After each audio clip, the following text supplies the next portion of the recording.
Hey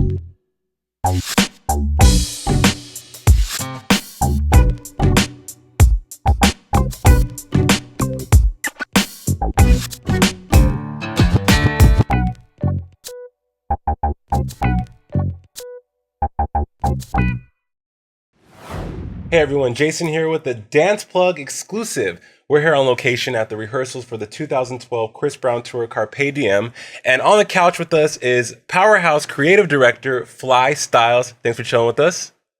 Yeah. I love this guy. Flii, it's been such a huge year for you. Yeah. 2012 VMA for best choreography in the video. Yes, sir. Turn up the music. Mind-blowing. Yeah, man. And Moon Man is, like I always say, Moon Man is a perfect metaphor for how I feel. You know what I mean? It's out of this world. You know what I mean? It's you don't think you're ever gonna get there.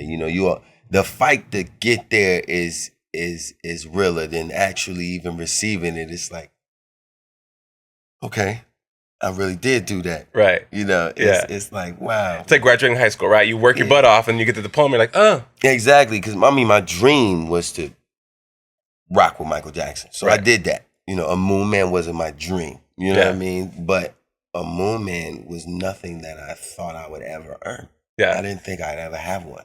Well- And I never was gonna worry if I had one or not. So to get one, it just shows you in what I call your dharma, your purpose in life. Sure. Thank you, Deepak Chopra. You had a Deepak Oprah moment. Yeah, man. Well, congratulations to you on that. I have to ask you personally, what was going through your head when you heard you were nominated? Where were you when you heard you were nominated? I was at the house, just like blasted on the couch, just tired. And I don't know, I remember tweeting, you can go back and probably check my Twitter. I said, if I don't win this though, I'm probably gonna get out the game. Because one thing I did feel is that I just deserve it. Right, it was a stellar video. Yeah, stellar I feel video. like, Chris directed it, and when you're inside of his brain, you're dealing with some of the most relevant, electromagnetic energy. It's very luring, and it's very explosive energy you're dealing with Chris. So, with that being in there, and then I got to do my thing, he let me go completely bananas with the choreography. Turn Up the Music is nothing but 4 routines strung along together, and in the course of one day, and this chop and move and pushing ahead, he told me to do that, because he needed something signature. Sure, makes sense. You know what I mean? Yeah. So he's like, I got all that's cool, Fly, with the kicky foot and all that, but where's the one thing they gonna remember, And so that's what that is. Let's touch on your relationship with Chris Brown. The new album, new tour Carpe Diem 2012 kicks off in November in Norway. Y'all are starting Indeed. out in Norway. Indeed. Get the stage. We're going to Norway. Yeah. What is behind the concept? Well, seize the day. Right here, right now, this second, this minute millisecond, right now, seize it. What is it? It's a journey through the thought process, and I don't know, just the ill way Chris sees things. So we decided to take you on a trip into his mind, pretty Sure. much, and we're experimenting with more of a Broadway-esque, we're going kind of theatrical with it in a sense. We're giving a lot more leeway to skits, interludes, segues, if you will. We're paying a lot more attention to the space in between the last record you heard and the one you're about to hear. Yeah. Having fun with those moments. And Chris is definitely on a real high echelon when it comes to fashion and expression, and art. So that's what this tour is a manifestation of. I like that, a manifestation. Let's talk about you guys' relationship. You have been working with Chris Brown since the beginning. Since the Yo video. So what is it about you and Chris's relationship that is a recipe for success? Height, childishness, spontaneity. We're innovative. We're very innovative. We crazy fresh. Yeah. In every extreme sense of each word. So we're crazy in that we have no limit to what we'll do. And then we're fresh in that we're relevant. I don't have a TV in my house. So I don't know what's the last thing everybody else did. I don't care. Yeah. So if you like what I did, it's because I'm not looking at what everybody else is doing. It's authentic. Yeah. And would you say that's what inspires your creative process? That's what happens with Chris. It's always about a 3-minute spew. That's what this tour is. He got so much bottled up in him that, I mean, you can get hours of material out of like minutes of him talking, you know? Sure. So the concept, you know, we had to really dumb it down. You know what I mean? But then he doesn't like that because visually he won't sacrifice anything. But just, you know, when it comes to, you know, budgets and things like that, you know, we can't sit a plane on stage and take off from the stage. All right, well then we'll just put the plane in the screen content. Those are crazy. You understand what I'm saying? Like we go that far just to bear back the other direction and be right there where you know, everybody think they've seen everything. That's what I feel. Like I know my generation, we feel like we've seen everything. So Chris knows how to not reinvent the wheel, but throw some D's on it. Gotcha. Drop it like it's hot. Exactly. In addition to Chris Brown, you've worked with Madonna, Michael Jackson, Jennifer Lopez. What was your first big break? Travis Payne and Lavelle Smith made it possible for Richmond and Anthony Talawanga to pull me up on a job for the Soul Train Music Awards, dancing for TLC, Rest in Peace, Left Eye, and the record was I've Been Watching You Watching Me, and I know you want it. Kick Your Game. Kick Your Game. Crazy Sexy Cool 94. You already know. Actually, in that actual performance, Travis was a dancer in that number, which nobody ain't gonna have the pleasure. If you had the pleasure of dancing with Big Bro, you blessed. Because he's still killing them right now. Killing them. And who else was in that number? Rich wasn't. Tony Talawanga was in that number. My man Havoc was in that number. I went back to high school that next day and they asked me, was I in it? And I denied that. That was the first big break I had. That's awesome. Like, did we see you on? I was like, nah. I'm right here at lunch. I was on Soul Train. What you talking about? That's exactly how that went. In addition to being a stellar creative director, you also have other musical interests as well. Mm-hmm. You did 9 songs on the Rise soundtrack, which was directed by David LaChapelle. Indeed. Documentary movie. Let's talk about that. Well, you know, my partners, Rich and Tone, came and got me. They produced on the film. And, you know, we come from a crew called Housing Authority, so we grew up together. And as we found our own paths out here in Los Angeles, you know, we make opportunities, you know, clear and present to each other all the time. And they came with that one. I'd actually moved to San Diego. They were like, Fly, we need you to rhyme. Like, we need you to come down here and kill everything. We want you to come meet David and understand what this culture is of these kids. I was like, well, what is it? I was just like anybody else, you know? And messed around and came and felt that energy. It changed my life, man. I met my little homie T-Fly, which me and him ended up having a big, heavy musical relationship that everybody in the greater Hollywood area know about us musically. Moe Madonna from the Rejects came from out of that Rise movie. Destiny, that ended up being with a group called I Squared.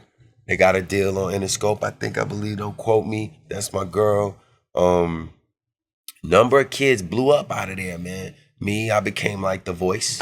Yeah. That's what they call me. I was like the Lil Jon, the crunk music. That was Flii Stylz, the crunk music. You know what I mean? And we had fun with it. I shot a video with Michael Kahn. Yeah. Killed it for me. 8mm and 16mm film killed it for me. And then Lionsgate did another video that made 106 and Park Countdown. It was a good time for me. I performed Jay Leno, Tonight Show. I had my little run supporting the kids. Longer than 15 minutes, right? Man, it was fun supporting everybody. You know what I'm saying? I remember going to 106 and Park, letting Prissy and everybody go off. We had a good time. So that, you know, that thing was just giving back to dance without dancing. And it opened everybody up. Like, Fly, you rhyme. Like, yeah. I freestyle all them records. I ain't even right. Out of everything you've done in your amazing career, can you pinpoint one experience for you that just blew your mind and you wish you could relive again? Michael Jackson's "You Rock My World" short film. Let's talk about it. What was so special about it? You know, I spoke with Mike. The only time I ever said anything to him. Yeah. I was in the scene with Mr. Blonde from Reservoir Dogs. Y'all go back and check that. I'm going to. Homework. I'm in a short film created by Michael Jackson with Marlon Brando and Mr. Blonde.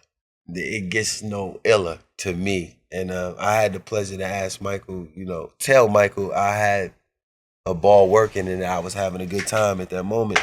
And he just didn't even trip. He was just like, you're doing a good job. He's like, your kids are gonna see this. He's like, your children are gonna see this. That's what he said. It's like, you're doing a great job. Don't even worry about it. Wait till the next frame. You know what I mean? It's gonna be cool. Let's keep it moving. Yeah, like it was really nothing, to him. And it made me comfortable in my skin. And the second biggest thing that happened on that project was I had to smoke like a cigarette on the wall. It's a very prominent part. Anybody who's seen that sees the guy on the wall who smokes a cigarette and stomps it out before the dance break starts. So it's an amazing part that I got to get. And when I did it, I didn't do it right. And Mike taught me how to do something like he does it. So a lot of people have had that pleasure, but that I know, but I hadn't. That was that was my one. That was your moment. And he taught me how to step on a cigarette. The coolest way in the world. And if you check that out, you do it. Because what I didn't understand was I was so focused. I started smoking cigarettes pretty much because of that scene, because I had to smoke like 20 of them. You know what I mean? So once I got done with that and wasn't doing the stomping of the cigarette right, he told me that he's calling me when he walks down the steps, so he's gonna call me. So the moment I step on it has to be adjacent to when he comes down and he calls me. I didn't know I was being called. You know what I'm saying? Yeah. So all that, I don't know why that's the biggest stain on my brain is that. That's huge. I mean, Michael Jackson, if he could teach you anything, at least he taught you how to step on a cigarette. You're life-changing. Yeah, I'm talking about. You are a man that wears many hats. Thank you. You're also a producer. MTV's hit breakout docuseries World of Jinx. Everyone's talking about it. You're going to be in an episode airing in December. Yeah, it's a few episodes I'm in. I actually had the honor to meet a group of kids called the Turf Fiends. And what they did was they had a kid that died, that was murdered, a timely death, that D-Real was very close to D-Real. I don't want to say his name and all that stuff, very close to D-Real. And I seen D-Real's testimony. MTV sent it to me, and I wanted to work with those kids. And we ended up putting the show together somehow, for them to do a dope show, which I can't say what it is. Sure.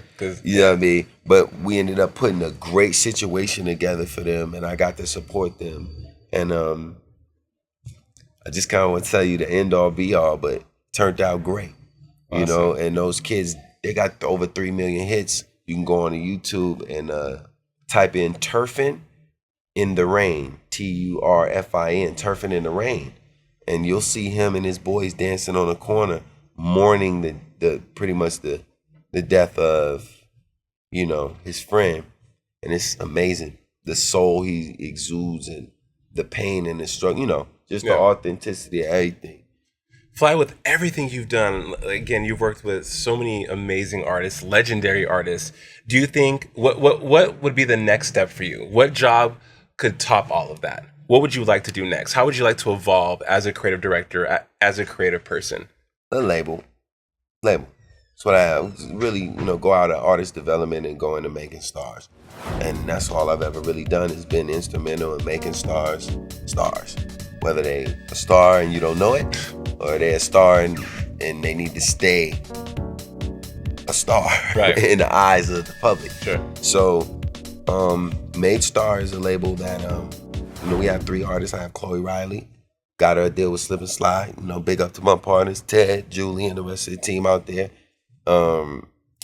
We got another artist, Rosalie. And Rosalie is amazing. She's written for the likes of MIA and a host of other people. And you know, a powerhouse of a publisher by the name of Steve Lindsay took an interest in her. Had my partners Laurent Biscone and Easy, my partner Michael Monroe from YOLO.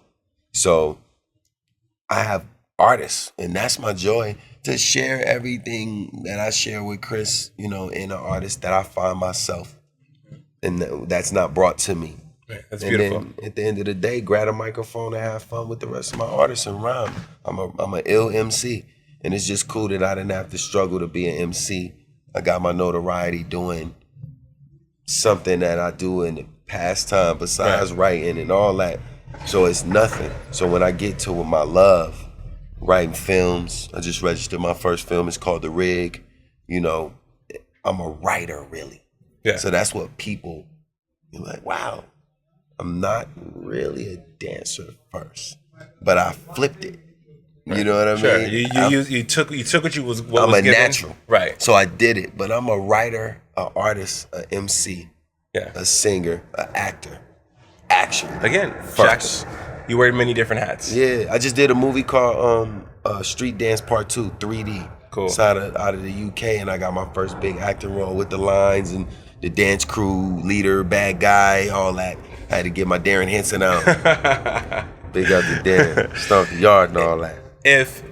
What message would you want the world to know about Flii Stylz? If you had a mantra, a phrase that would sum up your existence or show the world who you are as a person, what would that be? I'm a mogul that is realizing himself, and what's hard for people to believe about me is I'm equally as good at each talent as the other one.